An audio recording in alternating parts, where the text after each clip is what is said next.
It's a beautiful day to you, our lovely, fantastic, beautiful, and handsome real estate investors, both at home and also in diaspora. I want to say a very big thank you to everybody that have subscribed.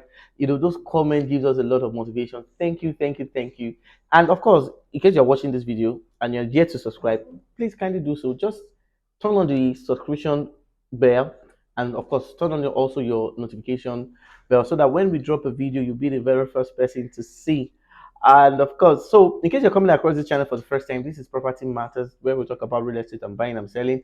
I want to investigate, I want to do title perfection, anything that has to do with real estate, Lagos, Lekki, Aja, Victoria Island, anywhere in Lagos, Nigeria. Of course, we do everything real estate, and of course, we also run consultancy thing. Of course, inquiries. We give professional advice. So last week we talked about Onile Palava, why Onile disturbed real estate developer. Of course, we've generated a lot of reaction, and the most important thing basically is that this video have enlightened a lot of people, and I can categorically say that after seeing some of our videos, you will be able to make an informed real estate decision, and of course that's the goal. So this video obviously may save somebody from making a terrible real estate investment. So what I want you to do basically is to share this video with someone, and of course the information will be helpful. So thank you very much for doing as you do that in anticipation. All right, so today we're going to continue from the series on Onile Palava series 2, and we're going to continue from one of the things we said. In our previous episode, we talked about the reason why that problem may persist. And one of the things we said basically is that let me just recap one of the things we said. I said one, Omonide disturbed because of the fact that real estate developer underpaid them. Number two, they disturb because some of these developers don't contact the right source in the family. And number three, of course, when they find out that developers that are selling way, way higher than what they pay them, of course, they tend, to disturb. So in case you have missed, a well-detailed information about that, you can go back to our previous tab. Make sure you subscribe. Yeah. So after subscribing, just go to over the last video we did, and of course, you will learn a lot. So today we are going to continue from that series, and today I'm going to be talking about some of the warning signals that shows that Omonile is disturbing your property. Now, most times, a lot of people don't know basically that as far as some people are concerned, once I've bought the properties and I have my document, that's all. Well, it has gone beyond that now, because real estate basically is diverse. A lot of things happen, and sometimes when situations like this persist, most times they don't have the control over the situation, so they tend to try as much as possible to hide some of these things for you, because of course they don't want you to panic. And of course, I think that's a very good one. But you deserve to know. You deserve to know. So today I'm going to be talking about some of the warning signals, things that should give you a signal that your developer or whoever you have bought property to may be experiencing Omonile Wahala. Now, number one, basically, the very first thing I want you to know presently is that whenever you experience delayed allocation, I was speaking with someone yesterday and I got to find out that the man bought a property in 2019. Until date, he has not been allocated, despite the fact that he has paid all the fees. 2019, this is 2022. Wow. So obviously, so whenever you experience a delayed allocation without a reasonable um explanation, sometimes I used to say something that basically that when a developer is trying to explain, it's different from giving excuses. So when your allocation is unnecessarily delayed, there might be possibilities that Omonile is giving them issues. And one of the things I want you to do, basically, if you find yourself in that situation, is that you may need to use the service of a lawyer so that your investment does not go down the drain. There've been instances whereby top real estate companies, and when we talk about these Omonile issues, it's not just those new real estate companies that have these problems. In fact, top real estate companies in Nigeria are also having these issues. In case you don't know, top real estate company, or the only thing is that the sincere one among them will come and tell you, okay, fine, this is the property we sold to you. We are presently, experiencing this and this. In case we don't resolve this, we may reallocate you. Now, the reason why most of them will not come to you and tell you openly that there's a problem on your property basically is that many of them are scared of the fact that you may request for a refund. And like I told you several times, is that when a property is sold to you, when a developer sells a property to you, your money is invested immediately. So whenever you call for a refund, you will, in fact, you will discover that they will try as much as possible to see how they can, settle the issues without issuing refund for refund. But most times when you settle for refund, because of the fact that your money has been invested to in another project, you will experience delay. So this is why we say basically, and of course, this is not just companies, even big brands here in Lagos, Nigeria have. So the Omonile issue is like more or less like a general thing. So it's not just them. Every company once in a while face Omonile issue. There was one that happened in Ekpe, basically that a man bought a property, and of course, when he was supposed to do allocation, he had issues. He had to reallocate some of them in another property. Thank God those people even agreed to be allocated. In most cases, most people don't even agree to be allocated. So whenever there is a delayed allocation unnecessarily, this obviously may be a warning factor that hey, this man or this company is having issues. That's number one. Then number two, whenever you discover that the estate signage erected on that site has been removed. Now, when I talk about removed, I'm talking about frequent removal of estate signage.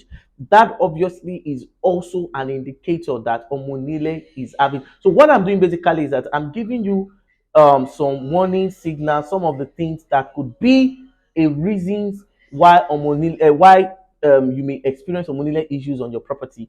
So when there is frequent removal of the estate signage, whenever you buy a property, developer most times erect a signage to show that they are taking positions to them.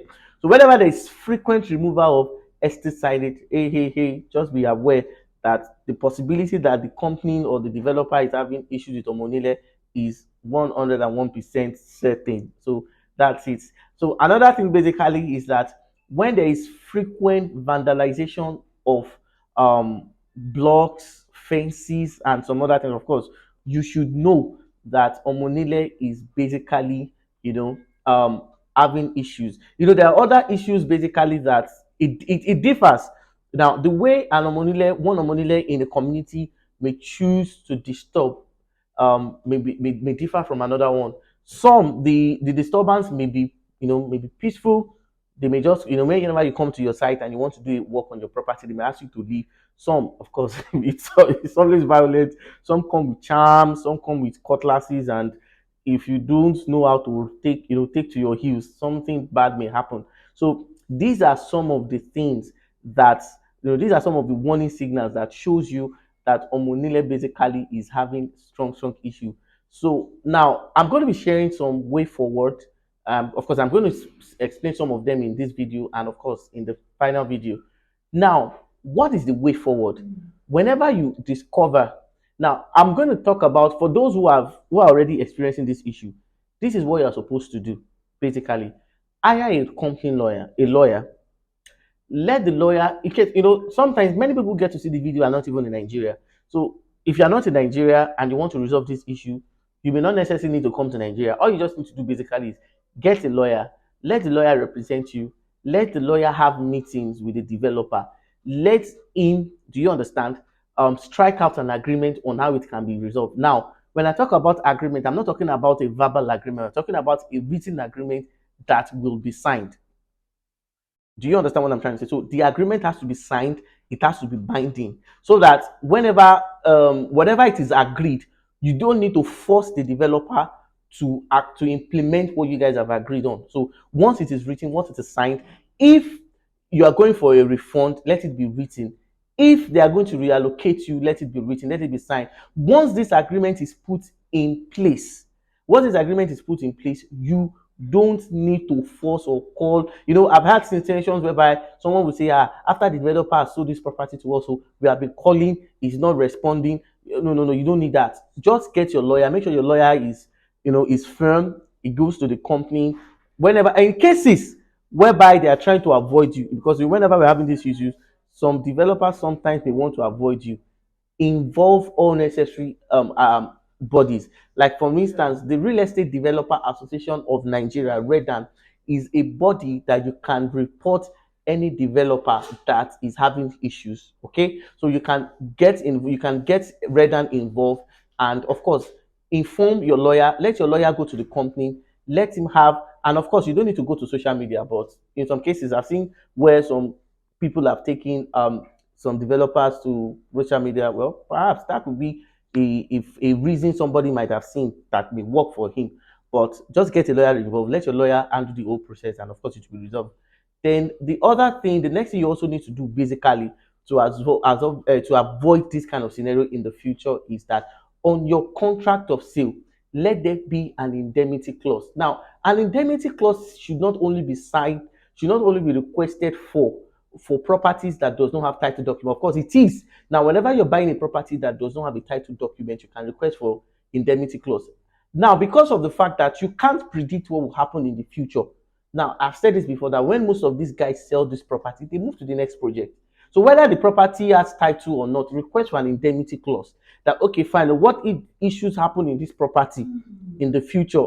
If Onile is disturbing me, so what can I do? Let an indemnity clause be included on your contract of sale. Let an indemnity clause be included on your deed of assignment. So the indemnity clause says that peradventure, if there are issues on this property in the future, the developer will have to reallocate it to another property at no extra cost. Now, this is what you need to know. Once they are indemnifying you on that, make sure. And another thing, the other mistake most people make basically is that when they collect property documents, you're supposed to send it to your lawyer. Let your lawyer read the terms. There are some terms and conditions that are on the contract of sale, that are on the deed of assignment, that even a layman cannot understand. But when a lawyer is involved, the lawyer can interpret some of those terms, because some of these terms that are enacted in this contract of sale, sometimes it's even protecting the interest of the developer selling to you. So another thing you should do basically is that after you have been able to sort it with a lawyer, or if you are buying another property, let them indemnify you. Let them put it there that if there is issue in the future, the developer will have to, reallocate me to another property at no or little extra cost. So once you have been indemnified, even if the Omonile issue happen consistently, you are covered, you're safe. So these are some of the things you need to do. So thank you very much. Of course, we'll be giving you more tips and information as time goes on. Endeavor you subscribe to this channel, and see you. Bye.